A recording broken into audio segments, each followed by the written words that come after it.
Here's what you missed on Phathead and Cande in the morning. Weekdays 6 to 10 a.m. on My Country 96.1.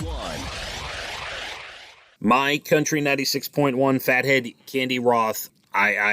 Tomorrow I have a cleaning, and I still have my implant in there. I don't have the crown on yet, but right. I'm due for my cleaning. And I'm gonna go get that done today. Not thrilled about it. Good luck. Well, you'll be all right. Yeah. My father told me a story that he went to the dentist, and obviously they had to work on his mouth, but he took his mask and put it over his eyes and nose, figuring if there was any splatter or anything from the dentist that he wouldn't get it in his eyes or nose. What do you think about that? Interesting. Well, my dentist wears this shield, going in a war shield with a mask. So I'm not too worried about anything coming out of them. Yeah, no. What's coming out of me is a little more scary. Absolutely. And, it's you'll be fine. Everything will be fine. Go get your cleaning and your work. Yes, sir. You'll be okay. Cande, I have sad news from last night. Can't even believe I'm here doing the show. I can't either. My baby girl, Tony, my almost 17-year-old Yorkie, passed away yesterday. I was watching the CMA Awards, and it started at 8 o'clock, and right around 8:45 to 8:50, and she's in a little bed in the living room. That's where she lays. That's where she eats. That's where she sleeps. That's where she's been since she lost the use of her back legs about a month ago. Oh, goodness. That's where she's been. We've been feeding her on my lap and taking her outside, holding her up. She's a 4-pound Yorkie. We hold her up so she can go to the bathroom. And she passed. So she made this bark. She hasn't barked in a while.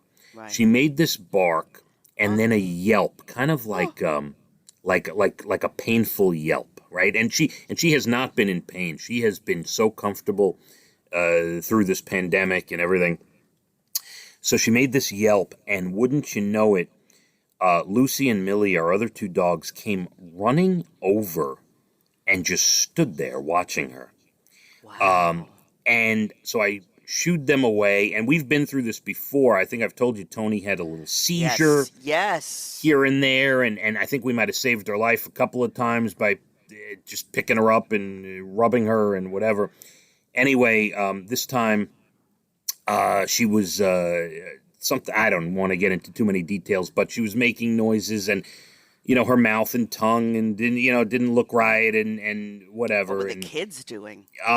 So Elijah was eating some fruit at the time. He went upstairs. Abigail went upstairs. We'll get to that in a second. All right. But all right. Dana and I picked her up to, sometimes when she's had some issues before, taking her outside for some fresh air has helped. I picked her up. And as I was walking outside, I'm pretty sure she passed in my arms as I was walking outside. Well, listen, she loved you so. Mm.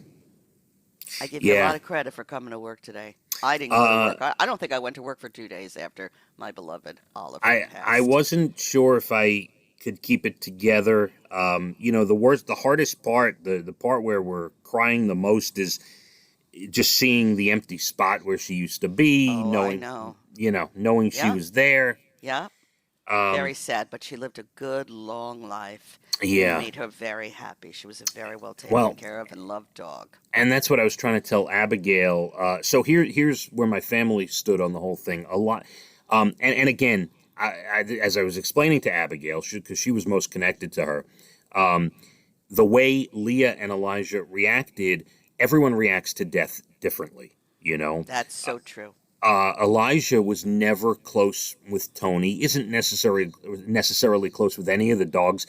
If it was up to him, we probably wouldn't have dogs. He went upstairs, played on his iPad. He was fine. It is what it is. Leah, same thing. She's she was never connected to Tony. She's very mathematical and straight thinking, and she Pragmatic.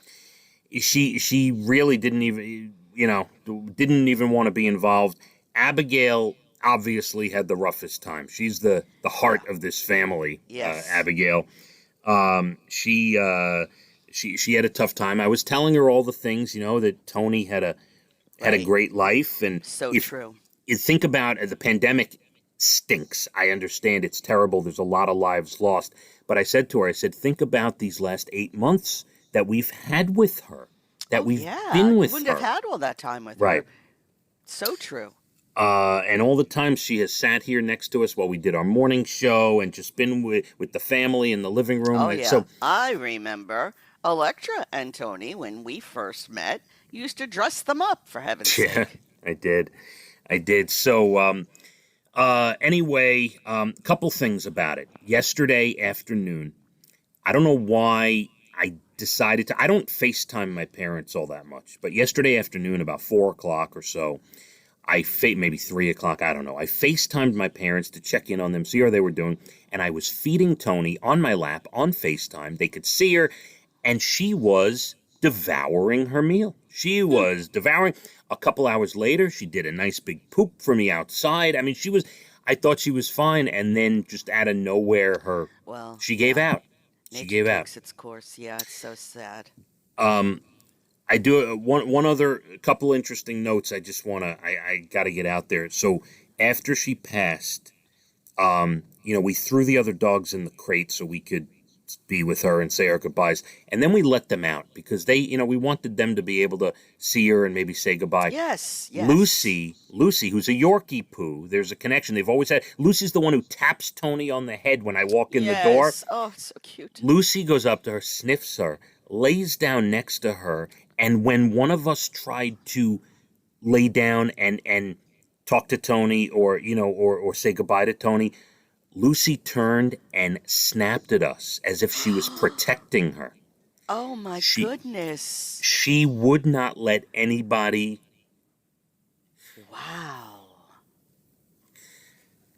Wow, you all right, honey? Oh, baby, I'm so sorry. Lucy. I'm not going to take her from you. I was thinking of driving over and taking her. You can keep her. That's beautiful. That is so beautiful. Oh, I feel your pain. So, believe me, I feel your pain. Anyway, we went to the 24-hour ER last night to send her off and do some paperwork and send her off and do our due diligence. And we got a paw print and cut a little hair off her, kept a little hair of hers, and there you go, Candy. So sad. I'm so sorry, but again, what a life lived. Unbelievable.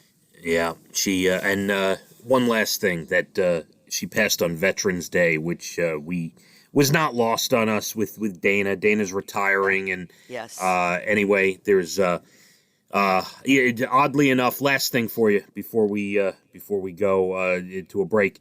There is one picture of Tony hanging on a corkboard in Abigail's room.